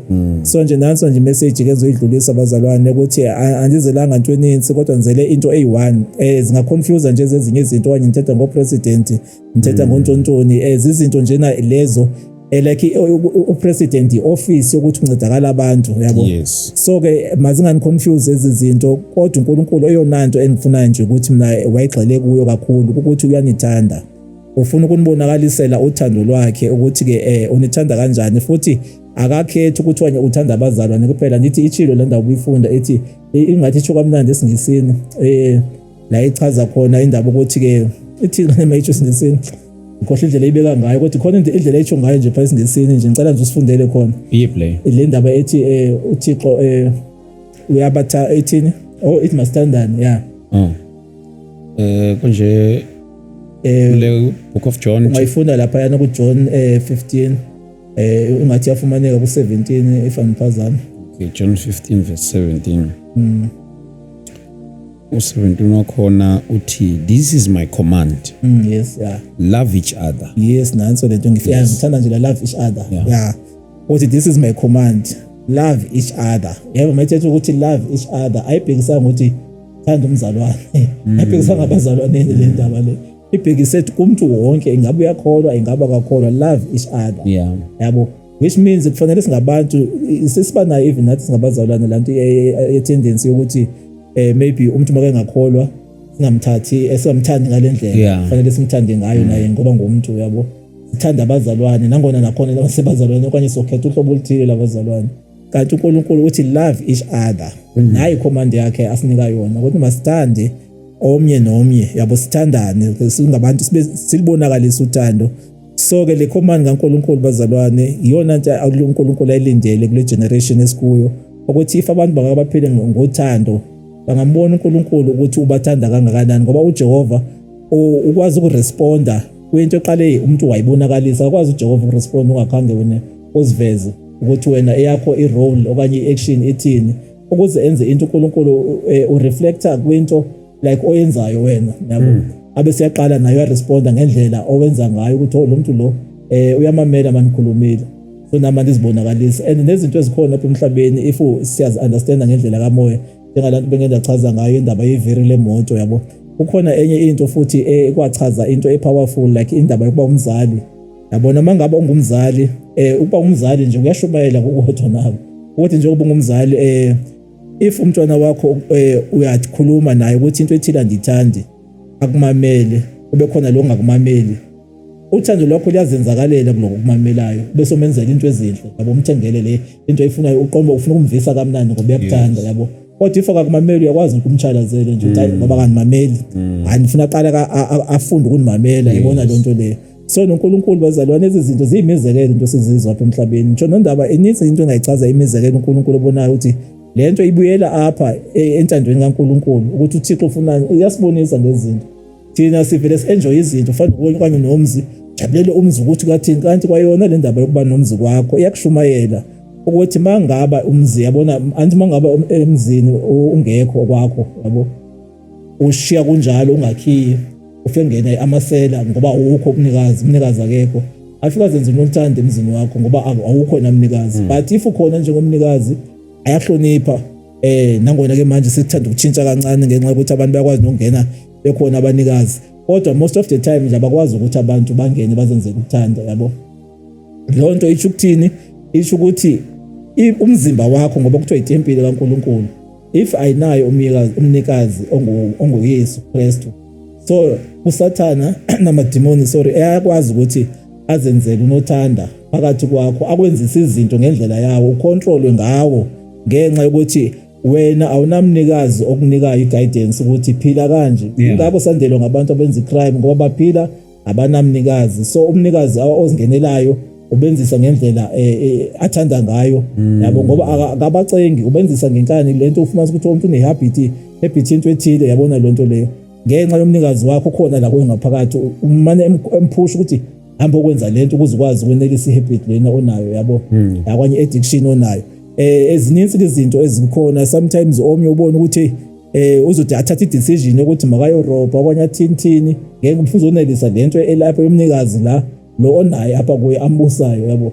So zizinto ke zonke ekufanele ukuthi ke si understand ngoba nje bethu uThixo uyasithanda ethi love each other, uyabathanda even nalabo bantu abenza izinto ezirongo. Kodwa kukhona abantu okanye kunidakala babe nomnikazi ozobagadela impilo zabo, ongazubathuma ezintweni ezirongo ezobenza bagcine besemajele, ozobenza bagcine sebetshona, ezobenza bagcine sebesezibhedlela, bagcine maybe behlukumeza abanye abantu. Ngoba uThixo uyabathanda, noba uhlukumeza omnye umuntu, usathana nguwe lokwenzayo. And mangaba into endiyibonile usathana mangabenza, mangaba ezokuthuma ukuthi hambe uhlukumeza umuntu, uyakwazi uthathume wena uhambe umhlukumeza umuntu, ucingela ukuthi wena maybe lento ebikuphusha uyisatisfyile yabo. Yeah. Afterwards uzothi uyabona okanye maybe soyabotshwa, sekubani ozoyovalelwa nguwe wena obenza lanto. And mase ibuya back manje revert back to you ke manje indaba ngesikhathi uvalelwe kwenzeka bayashona abazali ngapha yabo. Ekubetha lento lena usazi manje usakwazi ukuzenzela izinto freely yabo. Kube lapha ingqondo zibuya khona ukuthi yazi lento lena ifika ukuthi angayenzanga lanto leya yabo, manje seshaya mina okanye maybe ifuna umntwana ngaphandle, uva umntwana uyahlukumezeka akwazi ukuzothini ngoba uvalelwe. Yabona into ezinjalo. So kuningi usathana asenzisayo izinto, asithumayo uba masenze izinto, kanti ekugqibeleni ufuna ukuphinda akureward wasa wena mntu ubuyenza into erongo emntwini. Usho manje okanye ukhule abazali bakho abakwazanga balithola ithuba eli-right lokuthi babe nawe, bebekuzalela ukuthi nawe ngenye imini uzobenzela something for i-future. Kodwa manje songumuntu osophila endaweni bebengacingelanga ukuthi ungaphila kuyo. So ke ndicela nje ukuthi ndime kuleyo ndawo. Kodwa ke nje umyalezo wami ukugcina nguwo lo ukuthi uThixo uyasithanda bantu sonke ngendlela ezahlukene ezikhona emhlabeni. Nenzocela nje wena baba ST ukuthi if ever maybe wanye ungakwazi ukuthi nje ndikwazi ukuthi ngishe inamba, so that if ukhona umuntu okanye maybe ofuna ukuqonda something, because kahle into ebangela ndisho kanje kunabantu abaninzi, sinabantu egroupini esinabo endiye ndayivula ka-WhatsApp ngenxa yani yokuthi abantu bebenezinto nabo abafuna ukuthi wanye maybe bazibuze nokuthi wanye maybe kenye bafuna nje indlela abangathi izinto benze ngazo. So savula igroup siyakwazi ukuthi siza attend izinto kahle lapha kuleya group. That is why ndizocela nje inamba ukuthi bekhona. Yeah, siyasenza kanjalo vele uma umuntu efikile siyasenza. Ngiyabonga kakhulu ngalokho. Amen. Yes. So ndibonge kakhulu ke nangalo ithuba ukuthi ndifumane ithuba elifana naleli lokuthi ndikwethule lokho. Ndiyazi nami ngiye ndadelay kakhulu ukuthi ndikwenze ngoba ngiwesaba. I don't want to lie. Ngoba ndicinga ukuthi into efana nalena engeke inkulu kakhulu. Yabo kungavela uxalela abantu into ezifana nezi, kodwa uNkulunkulu ngosizo lwakhe uniphila amathuba afana nala. Engibonga kakhulu kubantu abafana nani ngoba ndingasho ndithi uNkulunkulu uyanisebenzisa. And ndiyakhumbula nansi indawo engishile nje encane, wathi mayiqathi ukungitshela yonke lento le, wathi hamba uye eGoli, ngisahlala eKokstad ngaleso sikhathi eKZN. Wathi hamba uye eGoli, and ndaphazama ndenza imistake ukuthi vele ngisuke ndiye kubona uzoqathi usagcwele ukuthethelwa uNkulunkulu yabo. Isakoverwhelm lento lengqondo. Ndaphuma ekhaya ndabe ngiqonda ndiye eGoli. But nje sensendleleni ndiyacinga ukuthi hayibo anamali and ndizothi ndiyapha eGoli yabo. Andazi mntu ngiyabona ndizofika ndithi ngithindi naseTexini nje ndizofika ndidle ngaphambili ndiyabona nje into eningi nje. Hayi ngeke ndabona ukuthi manijike ngibuyele ekhaya yabo. Hayi ndahlala zahamba nje inyanga futhi neminyaka yahamba, kanti uNkulunkulu uyalazi ixesha elifanele lokuthi ndizoza, akwazi nokuthi futhi unprovide ngokuthi ndikwazi ukuthi ngibe ngikhona kulamacala. So ke sengisho ukuthi ke ngibonga kakhulu uNkulunkulu ngokuthi anibeke endaweni kwiborder, kahle kwiborder between iFree State nayo eGauteng. Okay. Nokuthi lo myalezo ndangazi nokuthi uzospreadeka kanjani, and mangifika lana ngiyabona ukuthi kukhona abantu abafana nani, ndangazi nento zama podcast and kanti iyona ndlela ekwazi ukuthi ispread imessage ikhawuleze ifike ebantwini. So sengisho ukuthi ngiyabonga kakhulu nangomsebenzi enwenzayo ukuthi kuspreadeke imessage uNkulunkulu umuntu amphathise yona. Ngicela nje ukuthatha nje lo thuba ngibonge kakhulu, ngibonge nakubabukeli emakhaya. Inkosi nibusise. Amen. Mfundisi wami siyambonga kakhulu uNkulunkulu kakhulu. Thank you so much for coming ukwenza lesi sikhathi. Mhlambe ke na kubazalwana nje njengoba besishona seqaleni vele ukuthi kunalabo ukuthi bafisa ukuxhumana nawe, njengoba nalama group la wenzayo njalo if bafisa ukuxhumana nawe for different reasons bakuthola kanje. Okay, inamba yami engitholakala kuyo na WhatsApp ethi ke 073 58 52 990 injalo nje na inamba. Yabonga kakhulu. Okay, kwanye before ndibe ngiyakhuza nje na ngicela nje na ukuveza nje naloku nababa ST ukuthi le ndaba lena benje kuse introduction ikhona lana ukuthi ke how part of it ukuthi na izokwenzeka kanjani. Nansi enye into ndexolisa kwaye ukuthi izofika manje siphume God. Ndexolisa kakhulu. uNkulunkulu nizamchaza nje le ndaba lena sekulo how part of it ukuthi maybe wanyengenzeka kanjani ngoba ukhona oqala ukhona nowesibini. Lo wesibini maybe okanye maybe if ngiyalithola ithuba ngakwazi umchaza kahle ngoba uzodinga isikhathi kahle. Lena kodwa yona into eyenzeka ukuthi uNkulunkulu yena uzoyenza kanjani lento. Wathi ngalesa sikhathi ekhuluma nami wanitshela ukuthi yabona kunezinto ngo2010 ngaleso sikhathi waqala one reminder ngendaba zama stadiums la ayenziwa eSouth Africa. Ukuthi kwanye abantu bazokwazi kanjani umhlaba wonke ukuthi into efana nalena ndikwazi babeka izandla ngaba le ndlela echaza ngayo ngoba wathi mayiveza lento le engixela ngendaba yestadium wathi abantu bazosuka kumazwe wabo njengoba kwakhiwe izistadium abantu be-country lena eSouth Africa bacingela ukuthi benzela la World Cup yayikhona ngo2010 kanti uNkulunkulu yena lento yenzela ukuthi abantu basezasuka kumazwe ahlukene womhlaba beze South Africa ngoba bazokuva ukuthi kunomuntu ogcotshiwe nguNkulunkulu okwaziyo ukuthi enze izinto ngohlobo nohlobo yabo. Then lonto leyo because abantu bafacene neproblem efanayo wayengixelela ke izinto ezenzekayo kumazwe omhlaba ukuthi abantu izinto nazi abafacene nazo noSathane indlela abantu abasebenzisa ngayo kangoba ndangalali ngasebusuku emane ekhuluma nami ngize ngicela ukuthi engezele Nkosi ngicela nje ke ngilale manje ngikhathele ngezele because uNkulunkulu ndabona nalapho ukuthi uyathanda ukukhuluma nabantu emhlabeni yabo. Akusunguyilo Thixo esicingelo thina ukuthi uThixo osezulwini yabo uyafisa nje ukuthi afike akhulume nawe akwazisa izinto ngendlela kwabe manje efika each and every day like emalanga ndize ndive ukuthi ungikhathele manje ngiyezela ngoba kade nimamele yabo ngihlale ngikhulumela.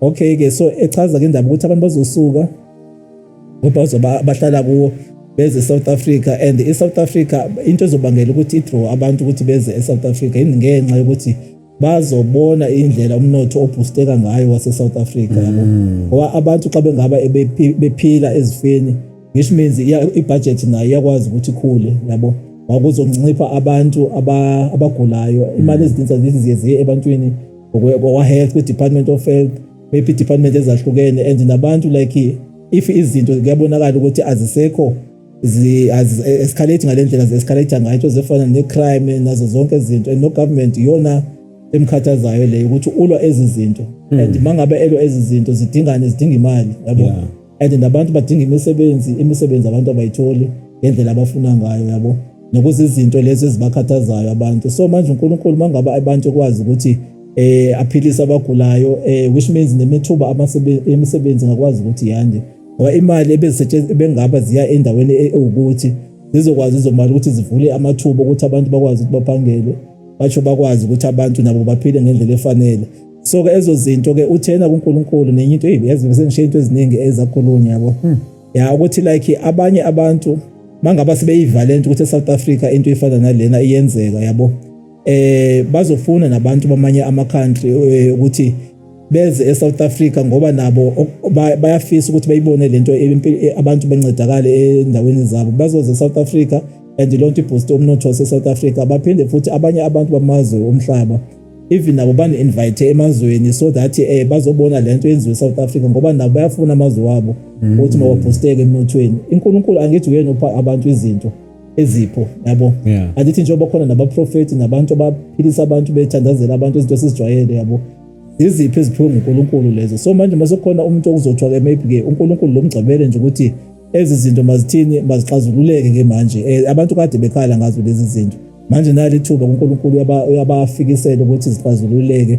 futhi even ngoba andithi thina sine second option esiyenzayo yokuthi apha emhlabeni sithembele kuma departments ukuthi wanye maybe if abantu bayagula mabaye esibhedlela yabo bayonika imijovo nentontoni nama medication yonke lonto leyo ngoba kuyi option yesibini le ukuncediswa umuntu ukuthi if awuphilanga ancedakala yabo yazi options zesibini zakuyona ioption yokuqala le uNkulunkulu beyidalile yabo umuntu kumele ukuthi uyaziphilela nje ngaphandle kwama medication and treatment nayo yonke into yabo kodwa ngenxa yokuthi ke ilevel yomuntu yehlela ku level ekwenzeka ngayo ngenxa kaAdam edlela emthini so ke abantu baphila kule level leyo so ke ngoma ngabe uNkulunkulu meseqalisile ke ebuyisela isimo ku level efanele yokuthi abantu mababuyele kulento uThixo ayibadalela ukuthi abantu mabephila baphile emhlabeni ngaphandle kwazo izinto ezi so ke namazwe kuzokuthi kube easy ukuthi bakwazi ukuthi umnotho yakhona iboosteke so wathi uNkulunkulu amazwe azobangesana ngamo yabo even eSouth Africa izodikhala ukuthi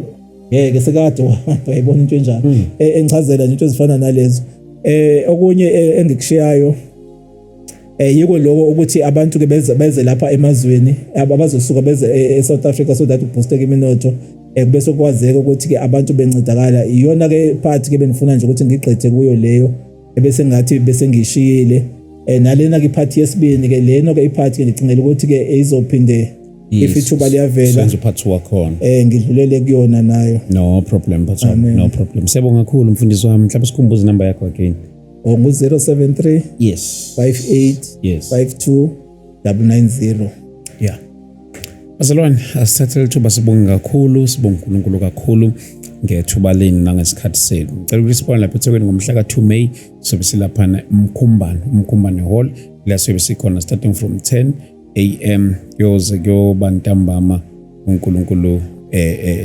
simkhonza kakhulu sobe sinayo uBishop Pierre Ciliza Bishop SP Ndlovu kanjalo noProphet Mthetho. Thank you so much bafowethu for more info 0788 417 844 if you want to sponsor or partner with us the very same number 0788 417 844. God bless you. Amen. Amen. Siyabonga. Hallelujah.